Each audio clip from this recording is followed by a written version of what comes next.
Halo sobat investor semua. Nah, hari ini gue pengen coba mereview salah satu saham yang menurut pendapat gue mungkin kalian udah sering menggunakan produknya, yaitu saham Cleo. Kira-kira saham Cleo ini seperti apa? Bagus apa enggak? Ya, temukan jawabannya setelah yang satu ini.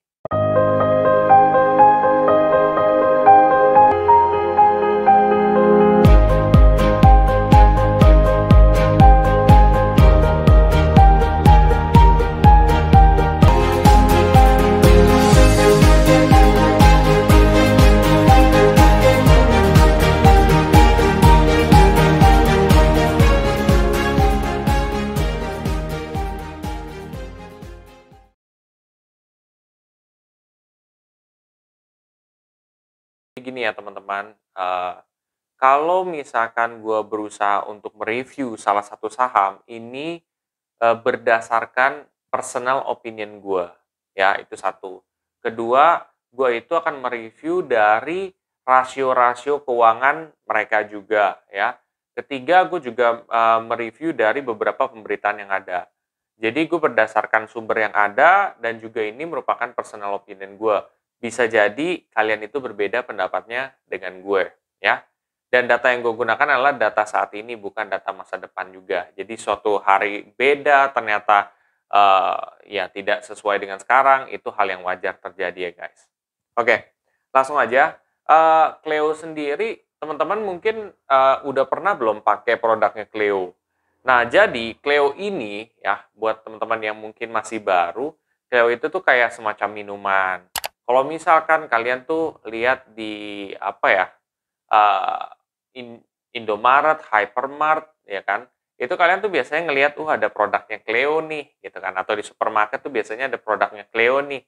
Nah, itu merupakan salah satu produk yang, apa namanya, yang bakal kita bahas hari ini, sahamnya Cleo ini, ya.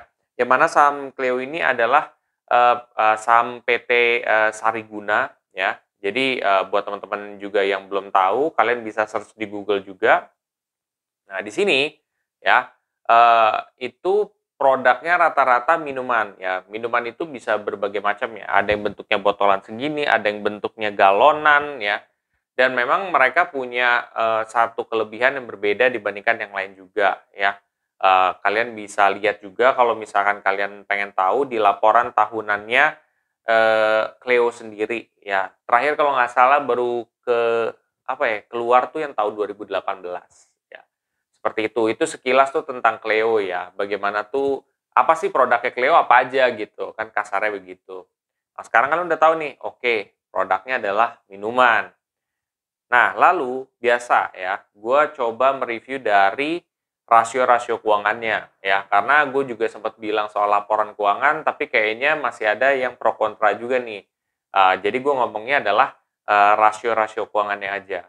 Nah, biasanya ketika gue mau nge-review ya saham, yang gue review itu dimulai dari uh, return on equity ya.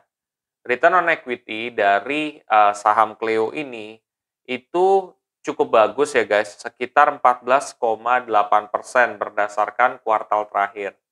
Nah, di sini itu sudah ada peningkatan guys, dari kuartal 3 ke kuartal 4. Jadi sebenarnya kalau kita bandingkan dengan kuartal 3 dan ke kuartal 4 itu udah ada peningkatan. Artinya apa sih kalau ROE-nya itu positif dan bahkan tinggi? Artinya adalah bahwa perusahaan ini cukup efisien dalam pengelolaan modalnya.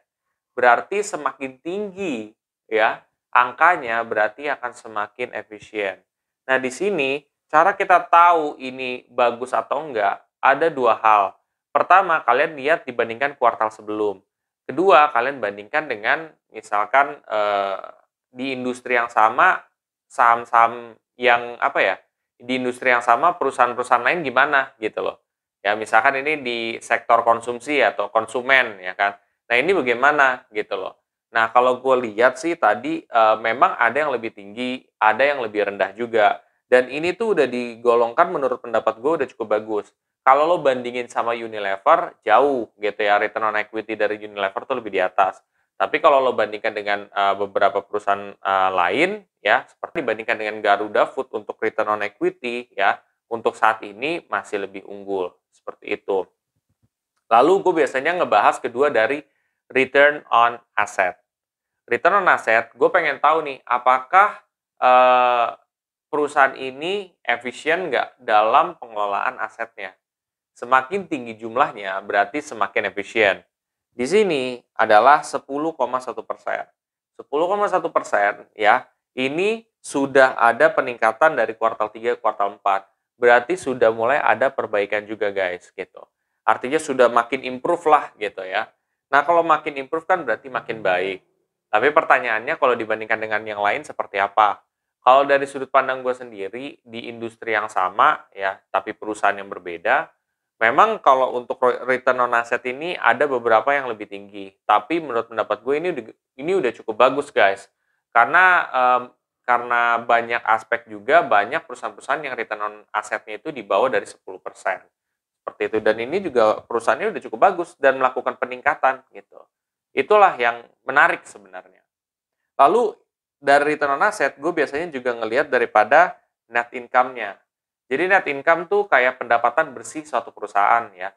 Kalau misalkan pendapatan dia udah bersih nih, itu gimana? Apakah dia surplus ataupun negatif ya? Surplus tuh jatuhnya kayak dia untung atau rugi. Nah, ini di sini adalah dia untung 38 billion. Nah, menariknya di sini adalah 38 billion ini udah bagus banget. Kita bandingkan di kuartal 3, itu tuh sudah ada penaikan. Kalau misalkan kita lihat dari kuartal 1, memang sempat itu dia tinggi. Terus di kuartal 2 drop, kuartal 3 drop. Tapi di kuartal terakhir, ya di kuartal terakhir ini dia sudah mengalami peningkatan gitu. Artinya kan bahwa makin lama setelah turun itu makin naik lagi dan bahkan lebih tinggi dibandingkan kuartal pertama tadi. Gitu. Berarti bagus nih sebenarnya untuk net income Cleo ini. Lalu apalagi sih yang gue biasa bahas? Gue biasa bahas dari segi apa ya, PE ratio dulu lah. PE ratio tuh kayak price earning ratio. Price earning ratio tuh gue mau ngelihat biasanya apakah saham ini kemahalan atau enggak gitu kan. Biasanya kalau PE ratio yang kemahalan itu yang udah di atas dari 20, ada juga yang berpendapat di atas 10 gitu kan. Ya itu udah mahal. Nah di sini menurut pendapat gue memang udah cukup lumayan mahal ya, itu sekitar 45,21.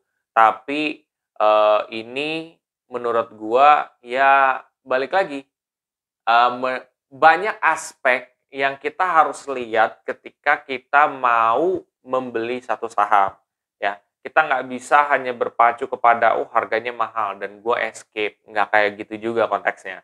Lu harus juga lihat konteksnya dalam jangka panjang, kira-kira masih ada future nggak nih, Cleo ini. Kalau emang dia masih punya future, ya kenapa enggak gitu. Tapi kalau kalian rasa, wah ini kemahalan, gue udah males deh, nggak apa-apa juga. Balik lagi, it's all up to you. Terserah kalian. Ini menurut pendapat gue ya. Lalu gue biasanya lihat juga dari segi EPS atau earning per share.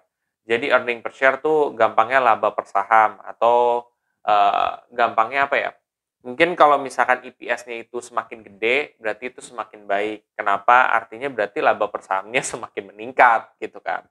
Nah, di sini adalah 11,06. Itu udah mengalami peningkatan juga dibandingkan kuartal sebelum gitu. Dan kalau EPS udah puluhan itu sebenarnya udah cukup oke, guys. Cuma rata-rata memang ada juga yang di atas ya, ada yang sampai 20-an ke atas, ada yang 30-an ke atas itu ada ya. Tapi di sini udah cukup oke lah gitu loh. Nah, lalu biasanya yang paling krusial yang gue lihat itu adalah debt to equity ratio sama current ratio. Nah, kita mulai dulu dari debt to equity ratio ya. Jadi debt to equity ratio, gue tuh pengen tahu apakah perusahaan ini banyak utang atau enggak. Gampangnya kayak gitu. Kalau misalkan DER-nya itu gede atau debt to equity ratio-nya gede, biasanya perusahaan ini banyak utang. Ya, tapi kan banyak utang itu bisa jadi dia positif, bisa jadi negatif, ya. Jadi tergantung nih. Di sini adalah 47% ya. Kalau kita bandingkan di kuartal sebelum ini sudah mulai turun. Ya, artinya bahwa ini sudah mulai bagus gitu loh. Karena kalau debt itu kan bagusan kalau kecil kan. Kalau gede ya kita harus banyak lihat aspek lain juga gitu loh. Kenapa dia bisa gede? Apa tujuan dia? Goals-nya dia apa 5 tahun lagi, 10 tahun lagi? Kalau misalkan dia goals-nya gede, oke lah. kita masih bisa perhitungkan dengan berbagai macam aspek lain gitu. Tapi kalau misalkan kita lihat secara general, memang debt to equity ratio yang kecil itu lebih diidamkan gitu loh, lebih diharapkan seperti itu. Dan 47% menurut pendapat gue udah cukup tergolong kecil sih gitu. Itu kalau dari sudut pandang gue ya. Nah, selain daripada debt to equity ratio, gue tuh paling krusial banget ngelihat current ratio. Current ratio itu gue pengen tahu nih, apakah kalau misalnya perusahaan ini dia punya utang, ya, apakah dia bisa bayar utangnya gitu? Ada kemungkinan untuk bayar atau enggak gitu kan? Nah, current ratio itu biasanya pengen lihat apakah harta lancarnya itu lebih banyak dibandingkan current liabilities-nya gitu kan. Nah, di sini ternyata udah jauh mengungguli, yaitu 172,3%. Kalau misalkan di aplikasi Stockbit paling 1,7 sekian lah gitu. Tapi kalau udah di atas 1 atau udah di atas 100% seperti ini, berarti sudah bagus sekali gitu ya. Karena artinya berarti asetnya mereka tuh jauh lebih unggul dibandingkan utang-utang mereka, liabilities mereka. Dan kalaupun mereka misalkan mau ngambil instrumen utang lagi, bank pun percaya sama mereka atau institusi finansial lain lebih cenderung percaya sama mereka. Seperti itu. Jadi seperti itu sih untuk dari current ratio. Dan untuk ya pembagian dividen belum ada ya. Sampai saat ini sih belum ada. Gue nggak tahu ke depan bakal jadi seperti apa, tapi saat ini belum ada. Dan satu lagi yang paling penting adalah price return ya. Price return atau price performance ya, lo bisa lihat tuh di berbagai aplikasi beda-beda. Nah, kalau dari price return sendiri itu ada 1 tahun, 3 tahun, 5 tahun. Nah, kalau 1 tahun terakhir itu 10,19%, 3 tahun 90,76%, 5 tahun 1064,10%. Nah, di sini apa yang kita bisa tarik, guys? Bahwa sebenarnya kalau misalkan kita nih invest dari 5 tahun lalu, kita tuh bisa generate profit tuh gede banget gitu loh, sampai 1000%. Jadi kalau misalkan kalian ngelihat saham tuh alangkah baiknya kalian melihat tuh jangka waktu yang panjang, 3, 5, sampai 10 tahun, bahkan lebih daripada 10 tahun ya. Kalian bayangkan aja kalau misalnya 10 tahun kalian bisa dapat 1000% kan itu udah gede banget kan.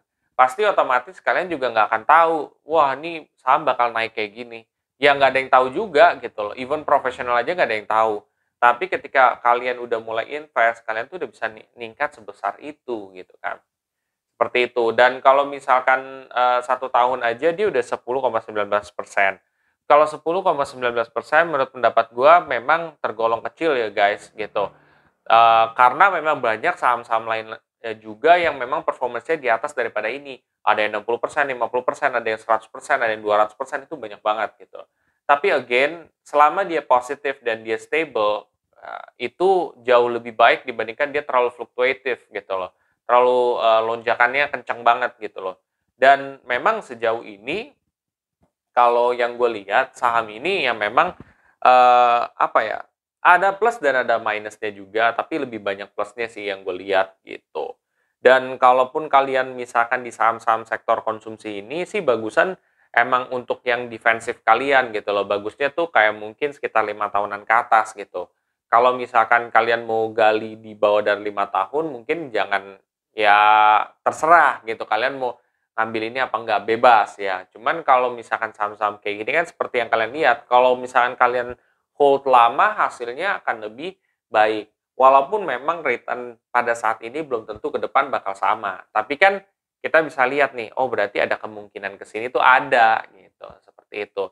Tapi balik lagi ya guys, gue perlu ingetin disclaimer bahwa keputusan investasi lari lagi kepada diri kalian sendiri ya. Gua hanya memberikan masukan ke kalian. Kalian bisa cari juga masukan dari tempat lain dan kalian gabung baru kalian bisa mengambil keputusan investasi yang bagus gitu. Dan juga perlu diingat bahwa investasi itu mengandung risiko. Jadi nggak segalanya untung terus ya guys. Ada juga ruginya. Seperti itu. Oke guys, kalau kalian merasa nih, wah gue kayaknya nih mau mulai nih invest di saham nih. Kalian bisa pakai kode referral gue dari Ajaib.